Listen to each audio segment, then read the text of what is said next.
అండి. మా వాడికి ఉగ్గు ఎలా తయారు చేస్తున్నానో చెప్తున్నానండి మీకు. అదేనండి బేబీ సెర్లాక్. చూద్దాం రండి ప్రాసెస్. అదే నేను చూపించిన గ్లాస్తో 3 గ్లాసుల రైస్ తీసుకోవాలి. అదే గ్లాస్తో 1/2 గ్లాస్ పెసరపప్పు, 1/2 గ్లాస్ కందిపప్పు, 1/2 గ్లాస్ ఎర్రపప్పు, 1/2 గ్లాస్ మినపప్పు తీసుకోవాలి. బియ్యం 3 గ్లాసులు అయితే పప్పులన్నీ కలిపి 2 గ్లాసులు, మొత్తం 5 గ్లాసులు. ఇప్పుడు బియ్యాన్ని పప్పుని బాగా వాష్ చేసుకోవాలి.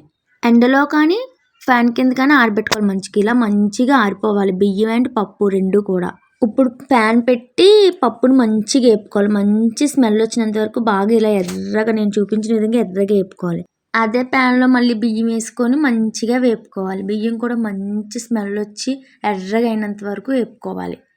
పప్పులు తొందరగా ఏగవు కాబట్టి పప్పును ముందు వేపేసుకొని పక్కన పెట్టుకోవాలి. ఆ తర్వాత బియ్యాన్ని వేపుకోవాలి. ఇప్పుడు రెండు కలిపేసుకోవాలి. బియ్యాన్ని పప్పుని కూడా ఒక దాంట్లో కలిపేసుకోవచ్చు. ఇప్పుడు మిక్సీ చేసేయండి మెత్తగా. నేను మిక్సీ చేసేటప్పుడే 10-15 బాదం పలుకులు, ఒక 10 జీడిపప్పులు వేసాను. ఆ క్లిప్ మిస్ అయింది యాక్చువల్లీ. ఇప్పుడు మిక్సీ పట్టేశాక మెత్తగా అయిన దాన్ని జల్లించుకోవాలి.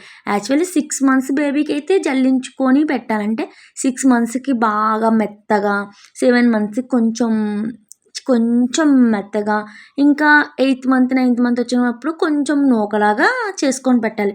మా వాడు యాక్చువల్లీ నూకలా చేస్తే తినేస్తాడు కాబట్టి నేను నూకలా ఉంచుతా.